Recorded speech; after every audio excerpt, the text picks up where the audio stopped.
अब जो हमारे पास आज एक है एक्सरसाइज 4.2 का क्वेश्चन नंबर 5। तो उसके अंदर उसने कहा है कि in a certain year Javed put ₹600 in a private bank.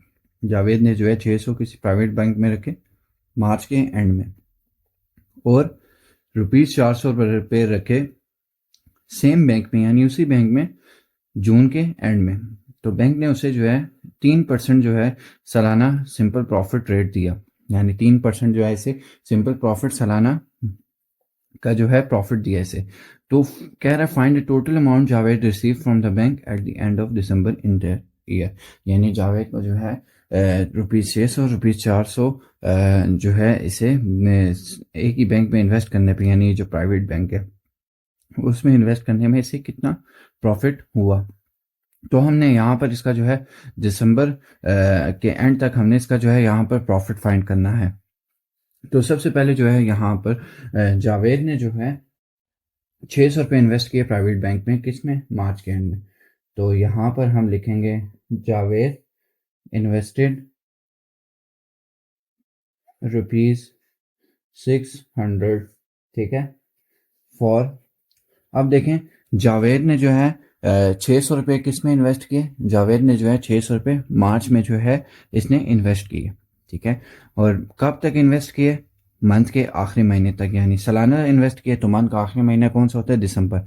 तो मार्च कौन सा महीना है आपका, मार्च आपका तीसरा महीना है। तीसरे महीने से लेकर 12वें महीने तक इसने जो है पैसे इन्वेस्ट किए, क्योंकि हमने निकालना भी यहाँ पर सालाना प्रॉफिट है।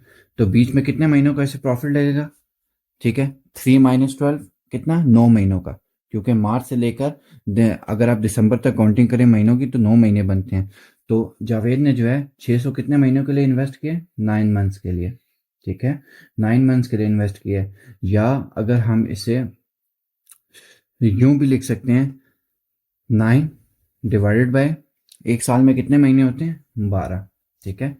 जावेद ने 9 महीनों के लिए पैसे इन्वेस्ट किए, ठीक है। जब हम इसे मज़ीद जो है समराइज़ करेंगे, यानी मज़ीद जो है मैथमेटिकल फॉर्म में लिखेंगे, तो 9/12 इसलिए किया क्योंकि हम ईयरली बेस पर जो है हम यहाँ पर प्रॉफिट काउंट कर रहे हैं। तो एक साल में कितने महीने होते हैं, 12। तो इसीलिए यहाँ पर हमने 9/12 लिखा। अब यहाँ पर जो है सबसे पहले हमने यहाँ पर प्रॉफिट बैंक कितना इसे ऑफर करा था, profit 3% per annum simple profit rate. अब यहाँ पर जो है हमारे पास रेट क्या है, 3%, ठीक है, यानी 3% जो है इसे सालाना मुनाफा दे रहा है। तो 3% सालाना सिंपल प्रॉफिट रेट पे हमें कितना मुनाफा मिल रहा है, हमने ये फाइंड करना है। तो हमारे पास यहाँ पर जो है सिंपल प्रॉफिट का हमारे पास फॉर्मूला है। हम इसे पिछले क्वेश्चंस में भी जो है अपने पढ़ चुके हैं। तो सिंपल प्रॉफिट का जो है हमारे पास यहाँ पर फॉर्मूला है, principal multiply time multiply rate divided by 100, ठीक है। Principal multiply time multiply rate divided by 100। अब यहाँ पर जो है हमारे पास प्रिंसिपल क्या है, प्रिंसिपल जो है यहाँ पर हमारे पास कि जावेद ने जो है कितने पैसे यहाँ पर इन्वेस्ट किए, ये हमारे पास जो है यहाँ पर प्रिंसिपल है। यानी जावेद ने ₹600 जो है बैंक में इन्वेस्ट किए। 600 हमारे पास है प्रिंसिपल। टाइम हमारे पास क्या है, कितने महीनों के लिए इसने इन्वेस्ट किए, क्योंकि मार्च में इन्वेस्ट किए थे, मार्च से लेकर दिसंबर तक किए थे। तो मार्च से दिसंबर के दरमियान कितने महीने बनते हैं हमारे पास, 9 महीने। तो टाइम हमारे पास क्या है, 9/12, क्योंकि हमने ये कहा था क्योंकि एक साल में 12 महीने होते हैं, 9 को 12 से डिवाइड किया था, इसीलिए ये, क्योंकि जावेद ने 9 महीने के लिए पैसे इन्वेस्ट किए थे। मजीद अगर इसे हमने समराइज करना है तो हमने यूं कर दिया 9/12, इसीलिए कर दिया क्योंकि एक साल में जो है हमारे पास 12 महीने होते हैं। अब रेट हमारे पास क्या है, तो बैंक उसे ऑफर कर रहा था 3% per annum simple profit rate. Simple profit rate कितना दे रहा था, 3 साल जो है इसे सालाना मुनाफा सिंपल प्रॉफिट रेट पे दे रहा था। तो यहाँ पर 3 जो है हमारे पास रेट की वैल्यू आ जाएगी, डिवाइडेड बाय 100। अब जब हम simple profit as it is आएगा। अब जब हम इसे मज़ीद समराइज करेंगे तो हमारे पास कुछ यूँ आ जाएगा, ये 2 ज़ीरो जो है ये 2 ज़ीरो से कट गए नीचे, ठीक है। अब यहाँ पर हमारे पास बचा 6 × 9 डिवाइडेड बाई 12 × 3 डिवाइडेड बाई 1, नीचे तो 1 ही बचा। अब यहाँ पर जो है हमारे पास क्या बचेगा, अब यहाँ पर जो है, अब हम इसको यहाँ पर जो है देखते हैं सबसे पहले कटिंग होती है यहाँ पर कि नहीं, ठीक है। तो यहाँ पर हम यूं कर लेंगे जी, 6 1 6, 6 2 12, ठीक है। यहाँ पर जो है हमने क्या कर ली, कटिंग कर ली। तो ये 9 3 27, 27 डिवाइडेड बाई 2 आ गया हमारे पास। ये देखिए 6 1 6, 6 2 12, ठीक है। और ये 9 मल्टीप्लाई 3 हमने क्या कर दिया 27, इसीलिए 27 डिवाइडेड बाई 2 हमारे पास यहाँ पर आ गया। अगर हम इसे मज़ीद समराइज़ करें तो ये हमारे पास बनता है 13.5, यानी हमारे पास कितना बन गया, ₹13.5। अब ये हमने जो है 600 रुपये का प्रॉफिट निकाल लिया जो इसने 9 महीनों के लिए जो है जावेद ने यहाँ पर इन्वेस्ट किया था। अब हम यहाँ पर जो है दूसरी बारी जावेद ने इसी बैंक में जो है 400 रुपये इन्वेस्ट किया, इस पर भी जो है उससे 3% सालाना प्रॉफिट मिल रहा था। तो यहाँ पर अब हम लिख देंगे कि जावेद इन्वेस्टेड ₹400, ठीक है। फॉर कितने महीनों के लिए, जून में इन्वेस्ट किया था। जून आपका होता है कौन सा महीना, जून आपका होता है छठा महीना, ठीक है। तो छठे महीने से लेकर दिसंबर तक इसने इन्वेस्ट किया था, यानी तो जून से लेकर दिसंबर तक आप महीने काउंट करेंगे, आपके पास 6 महीने बचते हैं, क्योंकि जावेद ने जो है 6 महीनों के लिए जो है यहाँ पर 400 रुपया इन्वेस्ट किया, ठीक है। तो अब 6 मंथ्स को अगर हम मज़ीद समराइज़ करें तो 6 मंथ्स हमारे पास इज इक्वल टू आ जाता है 6 डिवाइडेड बाई एक साल में कितने महीने होते हैं, 12। ये इस तरह जो है मज़ीद समराइज हो जाएगा, क्योंकि जावेद ने जो है 6 महीनों के लिए इन्वेस्ट किया, जून में इन्वेस्ट किया था, जून से लेकर दिसंबर तक का प्रॉफिट निकालना है। तो वो हमारे पास क्या है, वो हमारे पास जब हम क्योंकि जून तक जो है छठा महीना बनता है और जून से दिसंबर तक इस प्रॉफिट मिलेगा, तो 6 महीनों का ही प्रॉफिट यहाँ पर हम काउंट करेंगे। तो यहाँ पर जो है 6 डिवाइडेड बाई 12 हमने मज़ीद समराइज़ कर दिया यहाँ पर, ठीक है। अब यहाँ पर उसी तरह हमने सिंपल प्रॉफिट ही यहाँ पर फाइंड करना है, ठीक है। Simple profit is equal to, हम इसका फार्मूला लिख देंगे, principal multiply time multiply rate divided by 100, ये लिख दिया। Simple profit as it is आएगा। प्रिंसिपल हमारे पास यहाँ पर क्या है, जावेद ने जो 400 रुपया इस बार इन्वेस्ट किया। टाइम हमारे पास क्या है, कितने मंथ्स के लिए, 6 मंथ्स के लिए, क्योंकि जून से दिसंबर तक उसने इन्वेस्ट किया था, इसीलिए यहाँ पर क्या आएगा 6 डिवाइडेड बाई 12, क्योंकि हमने इसे समराइज़ किया था, एक साल में 12 महीने होते हैं, इसीलिए जो है यहाँ पर हमने मंथ्स नीचे लिख दिए, क्योंकि 6 महीने के लिए उसने इन्वेस्ट किया था, जून से लेकर जो है दिसंबर तक। और फिर उसके बाद जो है यहाँ पर जो है रेट हमारे पास क्या है, 3% सालाना प्रॉफिट मिल रहा है, इसमें भी ये हमें क्वेश्चन के अंदर डिफाइन है, डिवाइड बाय 100, ठीक है। अब ये 2 जीरो इस 2 जीरो से कट गया। अब हम देखेंगे यहाँ पर कटिंग हो रही है कि नहीं। 4 1 4, 4 3 12, ठीक है। Simple profit as it is आएगा। 6 मल्टीप्लाई 3 क्या आ जाएगा, 18, 18 डिवाइडेड बाई 3, ठीक है। तो 18 डिवाइडेड बाई 3 जो है हमारे पास यहाँ पर आ जाएगा।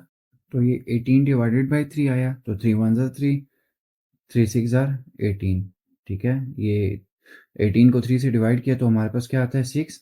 तो यहाँ पर हमारे पास क्या आ गया, ₹6। सिंपल प्रॉफिट यहाँ पर एज इट इज। अब पहला प्रॉफिट हमारे पास क्या निकला, ₹13.5। दूसरा प्रॉफिट क्या निकला, ₹6। अब हमने यहाँ पर क्या निकालना है, हाँ हमने जो है यहाँ पर टोटल अमाउंट लिखनी है, ठीक है। सबसे पहले हम क्या लिखेंगे, तो क्योंकि हमने सबसे पहले क्या यहाँ पर फाइंड करनी है टोटल अमाउंट जो जावेद को जो है बैंक से रिसीव मिली दिसंबर के आखिर में। तो यहाँ पर जो है सबसे पहले हम क्या करेंगे, सबसे पहले ये जो हमें दोनों प्रॉफिट मिले हैं, ठीक है, इन दोनों प्रॉफिट को जो है हम यहाँ पर ऐड कर लेंगे। एक ₹13.5 और एक ₹6, यानी दोनों ₹600 पे जो प्रॉफिट मिला और ₹400 पे जो प्रॉफिट मिला, इन दोनों को हम क्या कर लेंगे, ऐड। तो हम यहाँ पर लिखेंगे total profit is equal to, पहला प्रॉफिट हमारे पास क्या निकला, पहला प्रॉफिट हमारे पास निकला जी ₹13.5। तो यहाँ पर हम 13.5 को ऐड करेंगे। दूसरा प्रॉफिट क्या है हमारे पास, 6। तो 13.5 प्लस 6 हमारे पास आ जाएगा ₹19.5, क्योंकि 13 और 6 19 होता है। 19.5 जो है हमारे पास यहाँ पर टोटल प्रॉफिट हमारे पास निकल आया, जब हमने जो है इन दोनों प्रॉफिट को जो है यहाँ पर ऐड किया, जो हमारा 600 से निकला और जो हमारा जो है यहाँ पर 400 से निकला। तो अब यहाँ पर जो है हम एक और स्टेप कर लेंगे, क्योंकि हमने यहाँ पर जो है टोटल अमाउंट फाइंड करनी थी सबसे पहले क्वेश्चन में। तो हम यहाँ पर लिख लेंगे 10 Javed will receive the total amount, यानी जावेद को जो है टोटल अमाउंट कितनी मिलेगी, तो यहाँ पर हम क्या कर लेंगे, तो यहाँ पर जो है पहले जो है जावेद ने जो है यहाँ पर कितनी इन्वेस्ट की थी वो सारी की सारी एज इट इज़ आएगी, यानी पहले 600 इन्वेस्ट की, फिर उसके बाद जो है फिर सेम ही बैंक में फिर 400 उसने इन्वेस्ट किया, यानी जून में। मार्च में उसने कितना इन्वेस्ट किया, मार्च में जो है उसने 600 इन्वेस्ट किया, और यहाँ पर जो है जून में उसने 600 जून में 400 इन्वेस्ट किया। तो सबसे पहले मार्च वाले लिखेंगे, ₹600 इन्वेस्ट किया, जून में कितना किया, ₹400, ये तो एज इट इज़ ही आएगी ना। और इन दोनों के ऊपर हम प्रॉफिट कितना बन रहा है, इन दोनों के ऊपर प्रॉफिट जो बन रहा है ₹19.5, यानी दोनों का प्रॉफिट हमने निकाला था, टोटल प्रॉफिट हमने ऐड किया था, तो टोटल प्रॉफिट ऐड करके ₹19.5 आया। तो जावेद को जो है टोटल अमाउंट कितनी मिलेगी, अपने वाली तो वापस आएगी आएगी, मगर जो उसने 600 और 400 इन्वेस्ट किया था, ठीक है, मगर उसके ऊपर जो टोटल प्रॉफिट लग के आ रहा है वो कितना आ रहा है, इन दोनों अमाउंट पे जो प्रॉफिट को ऐड किया हमारे पास क्या है, ₹19.5, यानी 13.5 जो है हमारे पास ₹600 पे प्रॉफिट लग रहा था, और 400 पे जो है हमारे पास ₹6 प्रॉफिट लग रहा था, इन दोनों को ऐड किया ₹19.5 आ गया। अब जो है जब हमने टोटल अमाउंट जो है यहाँ पर जो है जावेद को जो मिलेगी, जो उसने इन्वेस्ट किया था वो जो उसके पास एज इट इज़ आएगी, यानी उसे वापस मिलेगी ही मिलेगी। और फिर हम इसमें जो है 19.5 को जो है हम ऐड कर देंगे, ये हमारे पास टोटल प्रॉफिट है जो जावेद को इन ये दोनों पैसे इन्वेस्ट करने से मिला था। तो इन सारों को जो है यहाँ पर हम जब ऐड करेंगे तो जावेद के पास यहाँ पर टोटल अमाउंट यहाँ पर कितनी आ जाएगी, जावेद के पास यहाँ पर टोटल अमाउंट आ जाएगी 6 और 4 10, 1019.5 रुपीज़। ठीक है, जावेद के पास कितनी टोटल अमाउंट आ जाएगी, 1019.5 रुपीज़। बस जस्ट ये आंसर है आपका। तो इस क्वेश्चन में कोई मुश्किल वाली बात नहीं है, सिंपल उन्होंने स्टेटमेंट आपको कहा हुआ था ऊपर कि जावेद ने एक बार 600 इन्वेस्ट किया, ठीक है, मार्च के एंड में, और फिर उसी बैंक में 400 इन्वेस्ट किया जून में, ठीक है, तो बैंक जो है उससे 3% सालाना प्रॉफिट दे रहा है, तो टोटल अमाउंट आप जावेद ने जो है बैंक से मिली उसे दिसंबर के आखिर तक। तो जावेद ने पहले 600 इन्वेस्ट किए, कितने महीनों के लिए, मार्च में इन्वेस्ट किए थे, तो मार्च से दिसंबर तक कितने महीने बचते हैं, 9 महीने। 9 महीनों का प्रॉफिट कैलकुलेट होगा, तो 9/12 इसीलिए किया क्योंकि ये ईयर्स के अंदर जो है यहाँ पर ताकि पता ईयर्स के 9/12 हमने इसलिए किया ताकि जो है हमारी ये ईयर्स के अंदर जो है हमारी कैलकुलेशन हो जाए, क्योंकि 9 डिवाइडेड बाई एक साल के अंदर कितने महीने होते हैं, 12। जो भी हमारा आंसर आएगा वो ईयर्स में आएगा, अव्वल इसको डिवाइड भी कर सकते हैं, नहीं ये आपकी अपनी मर्जी है, ठीक है। तो यहाँ पर जो है ये 9/12 हम इसलिए कह रहे हैं, मैं आपको बता दूं, क्योंकि हम जो है यहाँ पर जो है सालाना प्रॉफिट निकाल रहे हैं, क्योंकि पर एनम का मतलब ये होता है कि सालाना जो है आप प्रॉफिट यहाँ पर निकाल रहे हैं। तो उसी तरह आपने सिंपल प्रॉफिट का फार्मूला लगाया, आंसर आया, तो उसके बाद 400 पे भी यही काम किया, ठीक है, क्योंकि ये भी हम जो है 6/12 इसलिए किया क्योंकि जब हम इसे डिवाइड करेंगे 1/2, यानी आधे साल के लिए जो है हम प्रॉफिट निकाल रहे हैं, क्योंकि मैंने आपको कहा था कि यहाँ पर जो है हम 12 महीनों से इसलिए डिवाइड करते हैं क्योंकि हम यहाँ पर जो है सालाना प्रॉफिट निकाल रहे होते हैं। अगर हम इसे जो है मज़ीद समराइज़ करें तो यहाँ पर जो है हम इसको 6/12 क्या आता है, 1/2, तो ये हमारे पास अब क्या आ गया, ईयर्स में आ गया। आप यूँ भी लिख सकते हैं, 1/2 को भी नीचे लिख सकते हैं, 6/12 को भी यूँ लिख सकते हैं, दोनों का सेम ही मीनिंग है, क्योंकि हम यहाँ पर जो है सालाना प्रॉफिट निकाल रहे हैं, इसलिए इसको 12 महीनों से डिवाइड करते हैं ताकि हमारे पास जो आंसर आ जाए ईयर्स में आ जाए, क्योंकि हम प्रॉफिट क्या निकाल रहे हैं, ईयरली बेसिस पर निकाल रहे हैं। तो हमारे पास जो दोनों प्रॉफिट है इनको हमने ऐड किया, 13+6 19.5 आ गया। तो हमने टोटल अमाउंट फाइंड करनी थी, तो जावेद को टोटल अमाउंट टोटल अमाउंट कितनी मिली, जो उसने इन्वेस्ट किया था वो तो उसको वापस मिलना ही मिलना है, ठीक है। यहाँ पर तो यहाँ पर जो है उसे जो जो उसने इन्वेस्ट किया था उसे वापस मिलना है, और प्रॉफिट कितना हुआ, ₹19.5, तो ये ₹1019.5 हमारे पास यहाँ पर आंसर आ गया। तो उम्मीद है आपको कॉन्सेप्ट समझ आया होगा। अब जो है हमारे पास एक्सरसाइज 4.2 का क्वेश्चन नंबर 6 आ जाएगा, जिसके अंदर उसने कहा है कि एटवर्ड annual rate of profit would sum of ₹680 will increase to ₹850 इन 3 years and 4 months। स्टेटमेंट का मतलब मैं समझा दूं, यहाँ पर जो हमने क्या फाइंड करना है, रेट फाइंड करना है, यानी सालाना रेट, प्रॉफिट पे कितना परसेंट जो है आपको यहाँ पर मुनाफा हो रहा है। यानी अगर आपने 680 रुपये जो है आपके जो है बढ़ के ₹850 हो जाए 3 साल और 4 महीनों में, तो आपको उस पर कितना परसेंट आपका रेट ऑफ प्रॉफिट लगेगा। तो हमने यहाँ पर क्या फाइंड करना है, सिंपली रेट हमने यहाँ पर फाइंड करना है। तो वो हम किस तरह फाइंड करेंगे वो मैं आपको बताता हूँ। सबसे पहले आपके पास यहाँ पर प्रिंसिपल क्या है, टोटल है, जो आपकी जो अमाउंट है ये आपके पास क्या है, प्रिंसिपल, क्योंकि यही अमाउंट तो बढ़ के आपकी 850 होगी। जो यही अमाउंट आपकी बढ़ के 850 होगी, इसी पे जो है हम क्या फाइंड करेंगे कि ये जो आपकी अमाउंट है 3 साल 4 महीनों में जो है 680 बढ़कर 850 हो रहे हैं, इसी पर ही हमने क्या फाइंड करना है, रेट ऑफ प्रॉफिट फाइंड करना है कि प्रॉफिट का कितना परसेंट जो है यहाँ पर हमारे पास रेट लग रहा है। तो यहाँ पर सबसे पहले प्रिंसिपल ₹680 है, और यहाँ पर जो है आपके पास टाइम, आपके पास क्या है, टाइम जो है आपके पास 3 years एंड 4 months है। मज़ीद आप इसे समराइज करें तो 3 × 4 months है, तो हमने इसे ईयर में हमने करना है। तो ईयर में जो है लाने के लिए हम क्या करते हैं, एक साल के अंदर कितने महीने होते हैं, 12। तो 12 महीनों से हम क्या कर देते हैं, डिवाइड। अभी हमारे पास क्या आ जाएगा, ये 12 3 36, 36 + 4 डिवाइडेड बाई 12, 40 डिवाइडेड बाई 12, ठीक है। 4 3 12, 4 10 40। तो ये यहाँ हमारे पास क्या आ गया, टाइम हमारे पास क्या आ गया, 10/3 ईयर्स। अब हमने यहाँ पर क्या कर लिया, टाइम को जो है साल में कन्वर्ट कर लिया, ठीक है। हमेशा आपने टाइम को साल में कन्वर्ट कर लेना है, इसीलिए हम जो है यहाँ पर 12 महीनों से जो है यहाँ पर डिवाइड करते हैं। अब यहाँ पर जो है आपने यहाँ पर एनुअल रेट फाइंड करना है, ठीक है। तो रेट हमने यहाँ पर फाइंड करना है। तो सबसे पहले हम देखेंगे कि 680 जो बन के 850 बन रहे हैं, हमने इसी का ही रेट फाइंड करना है।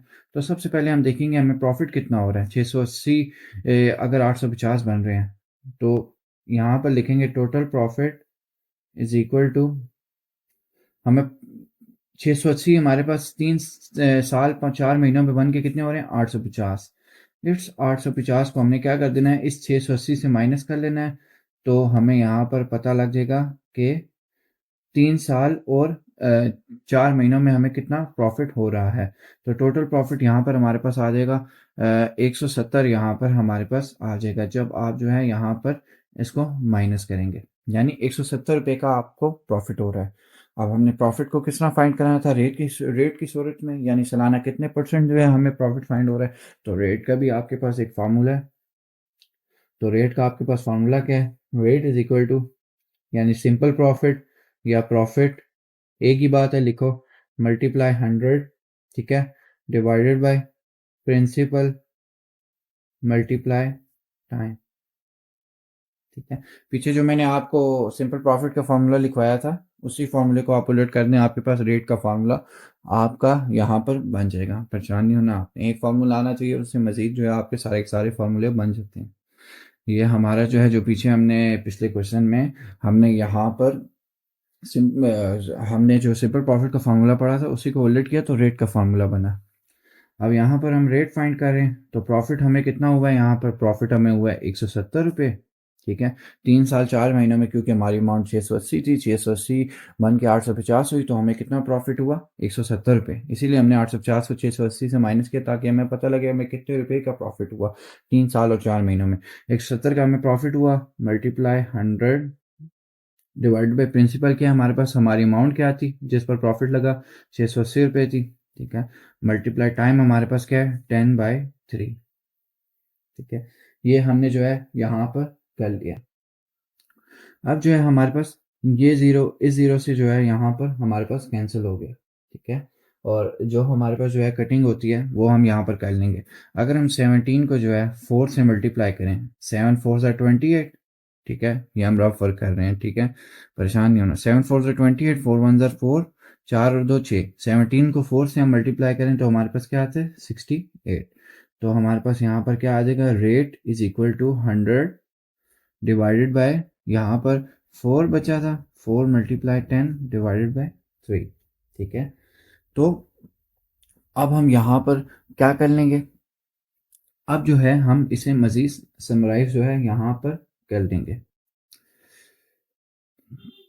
100 के नीचे जो है यहाँ पर हमारे पास क्या है, क्या नाम है, 100 डिवाइडेड बाय, ठीक है, 40 डिवाइडेड बाय 3, ठीक है। तो अब हम जब इसको ऊपर लेके आएंगे तो हमारे पास क्या बनेगा, ये जब हम इसे ऊपर लेके आएंगे 100 डिवाइडेड बाय 1 मल्टीप्लाई ये वाली इस चीज़ को जब ऊपर लेके आए तो ये क्या हो जाती है, ये चीज़ उलट हो जाती है। 40 नीचे आ जाएगा और 3 ऊपर आ जाएगा। 3 डिवाइडेड बाय 40, क्योंकि 100 के नीचे 1 था। जब हम 40/3 को ऊपर लेके जाएंगे तो 3 ऊपर आ जाएगा, 40 नीचे यहाँ पर हमारे पास आ जाएगा। तो हमारे पास रेट क्या बनेगा, 100 मल्टीप्लाई 3 हमारे पास क्या बनता है, 100 मल्टीप्लाई 3 हमारे पास बनता है 300 डिवाइडेड बाय 40। एक जीरो से कैंसिल। ये जो है हमारे पास रेट आया यहाँ पर। रेट हमारे पास क्या आया, रेट हमारे पास यहाँ पर आया। अब ये जीरो जीरो से कैंसिल हो गया तो रेट इज इक्वल टू हमारे पास क्या आया, 30 डिवाइडेड बाय 4। ठीक है, तो यहाँ पर 2 2 ज़ार 4, 2 1 ज़ार 2, 2 5 ज़ार 10, यानी 15 डिवाइडेड बाय 2 आया। तो जब हम इसे जो है यहाँ पर डिवाइड करेंगे तो हमारे पास क्या आ जाएगा, प्रॉफिट कितने परसेंट आ जाएगा। जब हमने इसे डिवाइड किया तो यहाँ पर आ गया 7.50% पर एनम। हमारे पास यहाँ पर क्या आ गया, रेट आ गया। ठीक है, 15 को 2 से डिवाइड किया, 7.50 आया। तो हमारा सालाना प्रॉफिट कितना लग रहा है, 7.50% पर एनम। तो उम्मीद है आपको ये कॉन्सेप्ट समझ आया होगा।